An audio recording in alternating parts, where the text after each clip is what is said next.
입버릇처럼 하게 되는 말이 행복하게 삽시다 이런 말인 것 같습니다.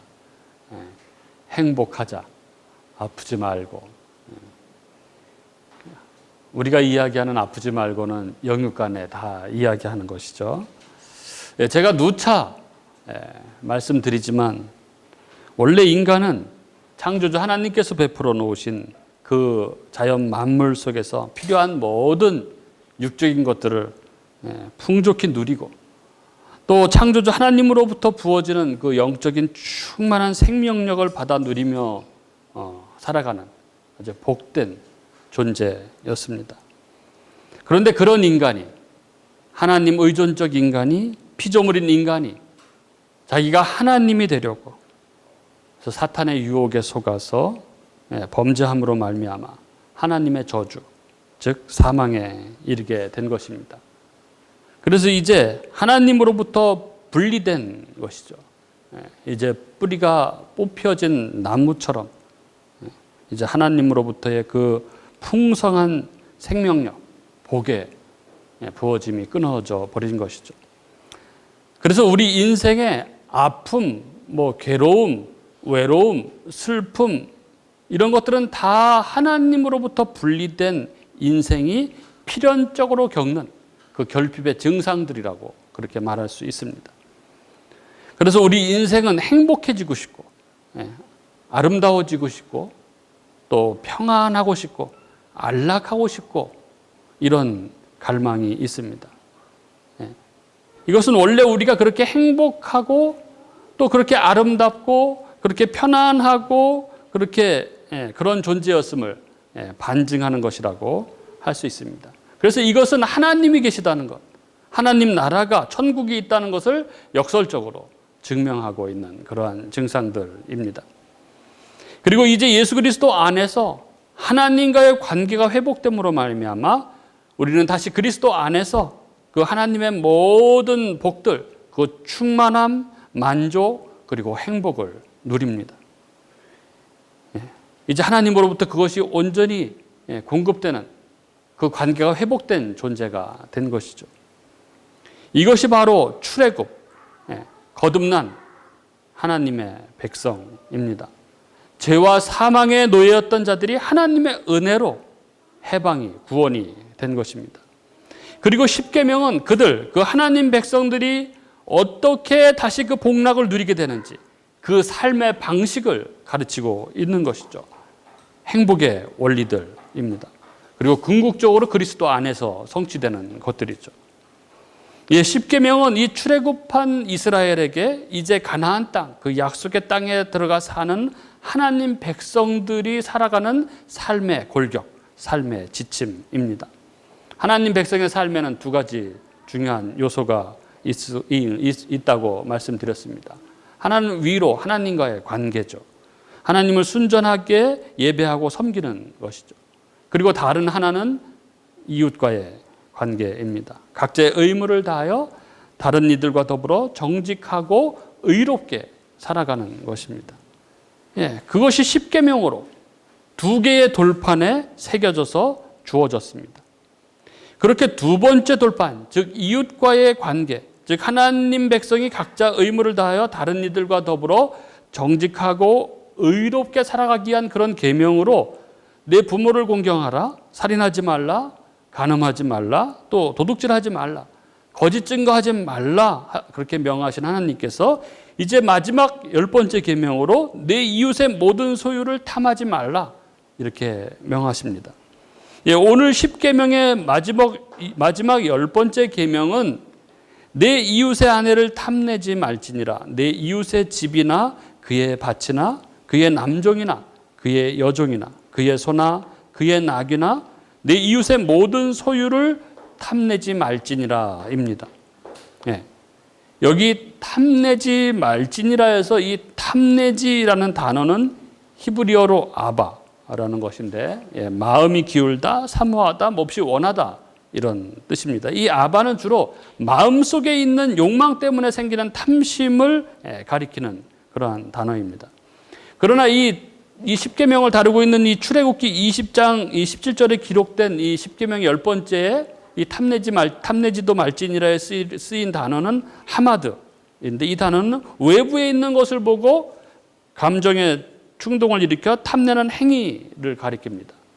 따라서 이 성경이 십계명을 담고 있는 두 본문에서 이 탐심에 대한 두 가지 단어를 병행해서 사용하고 있는 것은 하나님께서 이 계명을 통해서 외적인 탐심과 내적인 탐심, 즉 모든 탐심을 다 금하고 계심을 의미하고 있는 것입니다.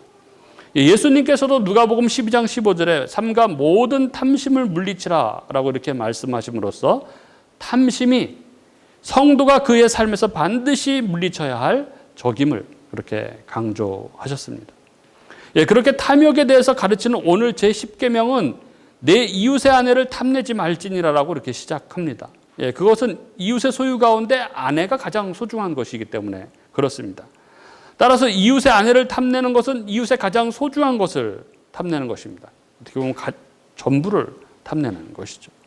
이어서 내 이웃의 집이나 그의 밭이나 이죠. 여기 집을 나타내는 히브리어 바이트는 건물뿐 아니라 이 가족을 의미합니다. 그래서 집이나 밭은 가족과 재산, 그러니까 이웃에 가진 소유 전부를 의미한다고 볼 수 있는 것이죠. 그리고 그의 남종이나 그의 여종이나 이렇게 되어 있죠. 충성된 종은 주인의 집의 모든 소유물을 맡아서 관리하는 주관자이죠. 그래서 충성된 종은 주인이 가진 소유보다 더 귀한 재산이라고 말할 수 있습니다. 그리고 소나 그의 낙이나, 소와 낙이는 고대 근동에서 재산 목록 1호로 가장 중요한 재산들이었던 것이죠.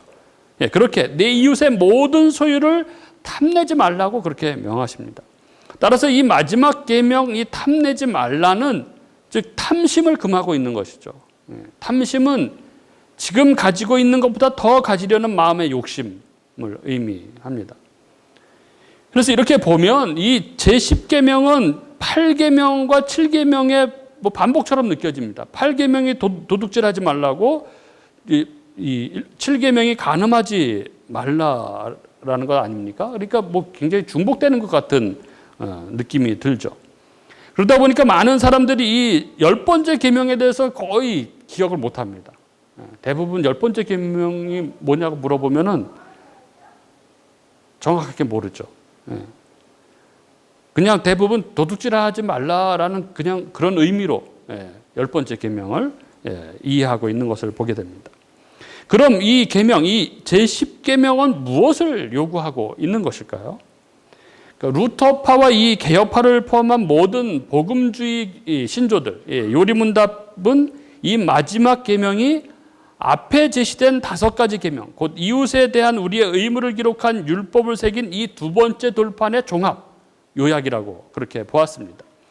루터는 대요리 문답을 주석하면서 이렇게 말했습니다. 이 마지막 계명은 세상이 불의하다고 생각하는 사람이 아니라 바로 가장 정직한 자, 즉 이전 계명들을 범하지 않았기 때문에 정직하고 의롭다고 칭찬받기 바라는 사람을 염두에 두고 있다, 이렇게 말했습니다. 즉 마지막 계명은 자신이 9째 계명까지 해당 사항이 없다고 생각하는 사람들을 향하고 있다는 것입니다. 그러니까 루터의 말대로 이 계명은 일반적으로 감옥에 투옥되거나 진짜 범죄자로 인식되는 사람이 아니라 자기가 실제로 계명들을 거의 다 지키고 있다고 생각하는 사람들을 향하고 있습니다. 하이델베르크 요리문답도 이 제113문에서 제10계명에서 하나님께서 원하시는 것은 무엇입니까? 라고 묻고 이렇게 답합니다. 하나님의 계명 어느 하나에라도 어긋나는 지극히 작은 욕망이나 생각을 조금도 마음에 품지 않는 것이고, 언제든지 우리 마음을 다하여 모든 죄를 미워하고 모든 의를 좋아하는 것입니다 라고 이렇게 답합니다. 즉 이 계명은 나머지 9가지 계명의 재진술로 그렇게 다루고 있는 것이죠. 또 웨스트민스터 소요리 문답은 80문과 81문에서 이 마지막 제10계명에 내포된 이 포괄적인 내용을 이렇게 설명을 합니다. 제10계명이 명하는 것은 우리 자신의 처지에 만족하여 우리 이웃과 그의 모든 소유에 대하여 정당하고 잘되기 바라는 마음가짐을 요구하며, 또한 우리 자신의 처지에 불만스러워함과 이웃이 잘됨을 시기하고 원통하게 여김과 이웃의 것에 대한 부당한 행동과 감정을 금한다. 이렇게 설명합니다. 따라서 이 마지막 10계명은 우리가 하나님 앞에서 내가 행한 이 하나님 율법을 내가 이런 것 저런 것 다 지켰다고 이야기하면서 스스로 자긍하면서 하나님께서 나를 인정해 주시도록, 내가 하나님 백성답게 살았다고 그렇게 인정해 주시도록, 그래서 하나님으로부터 어떤 복을 받기를 기대하는 그런 우리들에게 우리가 쌓아올린 그 모든 노력, 그 모든 정성, 우리의 모든 의가 아무것도 아님을 이 계명 앞에 산산이 깨지고 다 우리의 추악한 그 죄의 면면들이 다 드러나는, 들추어내는 그런 역할을 하는 것이 바로 제10계명입니다. 예, 오늘 이 제10계명, 네 이웃의 모든 소유를 탐내지 말라라는 이 계명의 말씀 앞에 오늘 우리가 이 말씀을 함께 나눌 때에 우리의 죄악들이, 숨겨져 있는 죄악들이 다 드러나고, 그래서 우리가 이 하나님 앞에 참 하나님 백성으로 하나님 앞에 다시 서는 그런 놀라운 은혜가 임하는 그런 시간이 되었으면 좋겠습니다. 예, 앞서 우리가 이 다룬 계명들, 이 계명들이 특정한 단어를 사용해서 인간 삶의 중요한 가치들을 다루고 있는 것을 우리는 보았습니다. 그러니까 부모 공경이라는 단어를 통해서 하나님 나라의 질서, 그 권위를 다루었고, 또 살인이라는 단어를 통해서는 하나님의 형상인 생명의 중요성을 다루었습니다. 그리고 간음이라는 단어를 통해서는 거룩을 위한 하나님의 장치인 결혼과 가정에 대해서 다루었고, 그리고 도둑질이라는 단어를 통해서 이웃사랑의 기초인 소유권과 이 청지기 의무를 가르쳤습니다. 그리고 거짓 증거라는 단어를 통해서 이웃과의 참된 관계를 위한 진실과 명예를 그렇게 다루었죠. 마찬가지로 이 10번째 계명 역시 탐욕이라는 단어를 통해서 하나님께서는 하나님 백성의 삶의 핵심 원리 중에 하나인 만족, 자족이라는 가치를 다룹니다. 예, 그리스도 예수 안에서 하나님의 백성이 된 우리는 사도 바울이 빌립보서 4장 11절 13절에서 말씀하고 있듯이 내가 궁핍함으로 말하는 것이 아니니라 어떠한 형편에든지 나는 자족하기를 배웠노니 나는 비천에 처할 줄도 알고 풍부에 처할 줄도 알아 모든 일 곧 배부름과 배고픔과 풍부와 궁핍에도 처할 줄 아는 일체의 비결을 배웠노라. 내게 능력 주시는 자 안에서 내가 모든 것을 할 수 있느니라라고 이처럼 바울처럼 말할 수 있어야 합니다. 예, 본질적으로 이 마지막 계명은 하나님이 선하시다는 사실과 우리 삶의 어떤 고통이나 어떤 부족함도 궁극적으로는 우리의 유익을 위해서 하나님께서 허용하신 것이라는 그 확신을 우리에게 다시 한번 환기시켜 줍니다. 바울 사도는 이런 원리를 가지고 힘쓰며 살아가는 그 신자들을 향해서 이렇게 가르칩니다. 디모데전서 6장 6절부터 8절에 이렇게 말하죠. 그러나 자족하는 마음이 있으면 경건은 큰 이익이 되느니라. 우리가 세상에 아무것도 가지고 온 것이 없음에 또한 아무것도 가지고 가지 못하리니 우리가 먹을 것과 입을 것이 있은즉 족한 줄로 알 것이니라. 그리고 10절에 돈을 사랑함이 일만하게 뿌리가 되나니 이것을 탐내는 자들은 미혹을 받아 믿음에서 떠나 많은 근심으로써 자기를 찔렀도다. 그리고 이어서 17절 19절에 이렇게 이야기합니다. 내가 이 세대에서 부한 자들을 명하여 마음을 높이지 말고 정함이 없는 재물에 소망을 두지 말고 오직 우리에게 모든 것을 후히 주사 누리게 하시는 하나님께 두며 선을 행하고 선한 사업을 많이 하고 나누어 주기를 좋아하며 너그러운 자가 되게 하라. 이것이 장래에 자기를 위하여 좋은 터를 쌓아 참된 생명을 취하는 것이니라 라고 말씀합니다. 이 만족이라는 개념은 그냥 쉽게 말로 해서 넘기는 그런 감정적인 그런 이야기가 아닙니다. 가난이나 이 실직으로 인해서 이 나락에 빠진 이 삶의 현실에는 낭만적인 요소는 전혀 없습니다. 냉엄한 실존이 있을 뿐이죠. 생생한 삶 그 자체입니다. 바울 사도는 그래서 그들에게 그냥 만족하라 이렇게 말로 그렇게 낭만적으로 말하지 않습니다. 오히려 바울 사도는 그들에게 그 핵심 신학적 원리를 제시하는데 신학자들은 그것을 섭리의 교리라고 그렇게 부릅니다. 우리가 결코 잊어서는 안 되는 것이 사람들이 가지고 있는 일반적인 가난이나 부 같은 경제 상태는 구속의 영역이 아니라 섭리의 영역이라는 사실입니다. 전에 제가 시편 73편을 설교한 적이 있는데 시편 73편의 저자 아삽은 탁월한 영성의 소유자였습니다. 그러나 그가 경제적 현실을 힘들어하는 모습에서 볼 수 있듯이 하나님은 신자에게 물질적 복과 관련해서 특권을 부여하지 않으신다는 것이죠. 신자라고 해서 그 삶이 반드시 부유함으로 연결되는 것은 아니라는 것입니다. 신자의 특권은 그곳에, 그 부에 있는 것이 아니라 다른 곳에 있습니다. 그는 악인의 형통함 때문에 그리고 자신의 괴로운 현실 때문에 시험에 들었었습니다. 그러나 그것은 그가 하나님의 성소에 들어갈 때에 그 마지막 심판대 앞에서의 그 악인의 결말을 깨닫기 전까지였습니다. 신자와 불신자의 차이, 그 마지막 심판으로 말미암는 극명한 그 갈림, 그 차이를 인식하지 못하면 신자도 현실의 여러 문제 때문에 하나님을 원망하고 또 불신자의 형통을 부러워할 수도 있는 것이죠. 이방 종교에서 흔히 볼 수 있는 저급한 종교적 개념은 예배와 부 그리고 순종과 물질적 번영을 곧바로 연결시킵니다. 하지만 우리가 믿는 기독교, 우리가 믿는 하나님은 그렇지가 않습니다. 욥의 성화와 하나님의 영광을 위해서 욥에게 극심한 고난도 허용하시는 분이 바로 우리 하나님이십니다. 그래서 사도 바울은 신자가 믿음의 삶에 있어서 겪게 되는 그 고난, 환난의 의미와 유익에 대해서 로마서 5장 3절 4절에 이렇게 말씀합니다. 우리가 환난 중에도 즐거워하나니 이는 환난은 인내를, 인내는 연단을, 연단은 소망을 이루는 줄 알미로다. 이 말씀은 우리가 고난을 자초해야 한다는 의미가 아니라 고난이 닥쳤을 때 그 고난이 하나님의 더 큰 영광과 우리의 그 삶의 의미를 깊이 알게 하는, 그럼으로써 우리의 근본 생각과 우리의 성품을 심화시키는 기회가 된다는 이야기인 것이죠. 우리 삶에 힘든 문제들이 있습니다. 그래서 간절함이 있죠. 그래서 하나님께 기도합니다. 그러나 아무리 기도해도 아무 응답도 없고, 그리고 그 기도하는 시간이 길어지고 또 길어지고 기한이 없는 것처럼 느껴지면 우리는 좌절하게 되고 우리의 믿음은 흔들리게 됩니다. 그러나 신자는 이러한 시간들을 통해서 인내를 배우게 되는 것이죠. 참는 것입니다. 그냥 견디는 것이죠.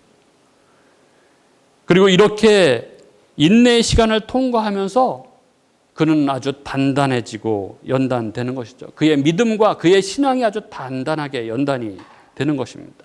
그리고 이렇게 단단해진 이 연단된 신앙은 아주 굳건한 소망을 가지게 되죠. 하나님이 살아계시다는 것, 천국이 있다는 것을 분명하게, 확실하게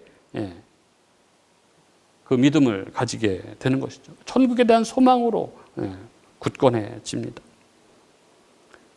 저에게도 그러한 시간이 있었습니다. 저는 이 환난은 인내를, 인내는 연단을, 연단은 소망을 이루는 줄 알미로라는 이 로마서 이 말씀이 어느 날 얼마나 저에게 그렇게 확실하게 다가왔는지 모릅니다. 여러분들 잘 아시다시피 저도 오랫동안 기도했던 기도 제목이 있었습니다. 교회에 있으면서 오랫동안 몇 년을 기도했고, 또 여러 상황 속에서 교회를 나오고 나서 거의 2년에 가까운 시간을 그렇게 간절하게 기도하면서 보냈는데, 너무나 아무 말씀이 없으신 하나님 때문에 무너지고 또 무너지고 좌절하고 또 좌절하고 그런 시간이 있었습니다. 막 도망치고 싶고 다 버리고 싶고 다 던지고 싶고 그렇습니다. 그런 시간 속에 어느 날 이 말씀의 이 진리의 가치를 깨닫게 되었습니다. 그런 시간들 속에서 어느새 점점 단단해진 나를 발견하게 된 것이죠. 하나님이 한 믿음의 사람을 만들어 가시는 그 길에는 정말 우리가 알 수 없는, 우리가 이해할 수 없는, 우리의 지식에 넘치는 하나님의 경륜이 있습니다. 그리고 그 하나님의 경륜의 핵심에는 하나님이 사용하시는 수단, 환난, 고난이라는 것이 있습니다. 여러분 혹시 고난 가운데, 환난 가운데, 견디기 힘든 어려움과 아픔 가운데 혹시 있습니까? 하나님 자녀에게 있어서, 하나님을 믿는 하나님 백성에게 있어서 이 환난과 고난은 나를 보석 같은 믿음의 사람으로 만들어 가시는 하나님의 사랑의 손길이라는 것을 우리는 결코 잊어서는 안 됩니다. 내 주변에 있는 모든 것이 나를 힘들게 하는 것 같지만, 그러나 하나님은 오직 나 한 사람을 향해서 그 모든 것을 경륜해 가시는 그러한 분이십니다. 우리의 삶 속에서 우리가 성경 말씀을 깊이 묵상할 때 우리는 고난이 우리들로 하여금 우리 삶 속에서 그 영원한 문제를 얼마나 깊게 이해하게 만드는지, 인생이 무엇인지, 하나님이 무엇인지, 하나님 나라는 무엇인지, 심판은 무엇인지 그것을 깊이 묵상하게 만들고, 그래서 창조주 하나님 외에는 우리가 기대할 것, 의지할 것이 아무것도 없다는 것을 깊이 깨닫게 만드시고, 어떤 상황 속에서도 그분이 우리를 사랑하셔서 우리와 함께 하시고 계시다는 그 놀라운 하나님의 사랑을 우리는 깊이 깨닫게 됩니다. 그래서 바울 사도는 자신이 가난할 때에도 만족하고 부할 때에도 만족한다고 그렇게 말합니다. 이는 신자는 절대 미래를 위해서 저축을 해서는 안 된다는 그런 얘기가 아니라, 오직 우리에게 모든 것을 후히 주셔서 누리게 하시는 그 하나님께 소망을 두라고 권면하는 것이죠.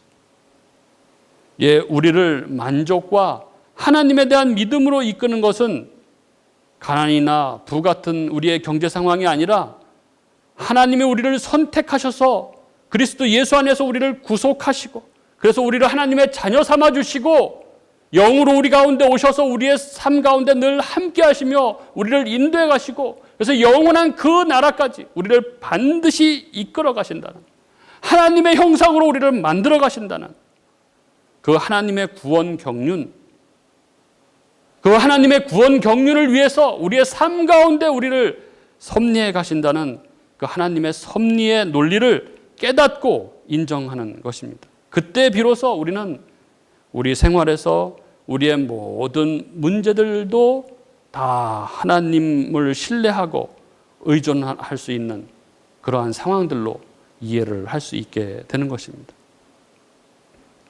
히브리서 저자는 히브리서 13장 5절 6절에 돈을 사랑하지 말고 있는 바를 족한 줄로 알라. 그가 친히 말씀하시기를 내가 결코 너희를 버리지 아니하고 너희를 떠나지 아니하리라 하셨느니라. 그러므로 우리가 담대히 말하되 주는 나를 돕는 이시니 내가 무서워하지 아니하겠노라.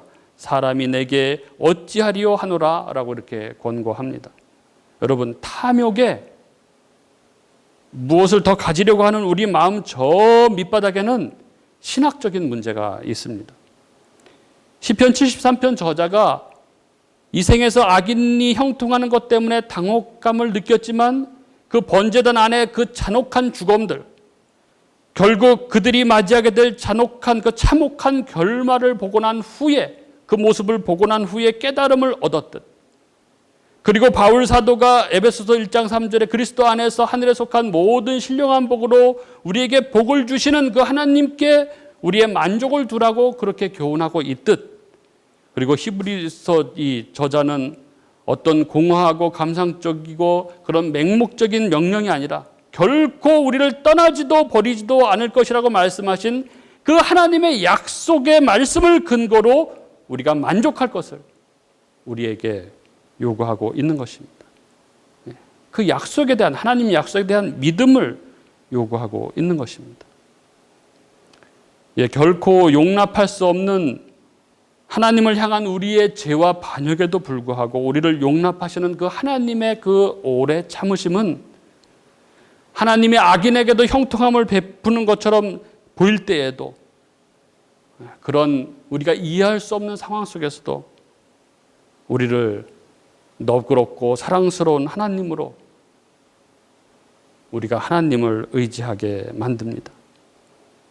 그를 따르고 환호하던 자들, 그들이 등을 돌려서 저를 십자가에 못 박으라고 그렇게 외치고 그에게 침을 뱉고 저주하고 희롱하던 자들을 향해서 저들의 죄를 사하여 주옵소서라고 말씀하시는 그 우리 주님의 그 사랑은 내가 베푼 사랑에 등을 돌리고 내 믿음에 돌을 던지는 자들 앞에서도 우리로 용서의 주님을 의지하게 만듭니다.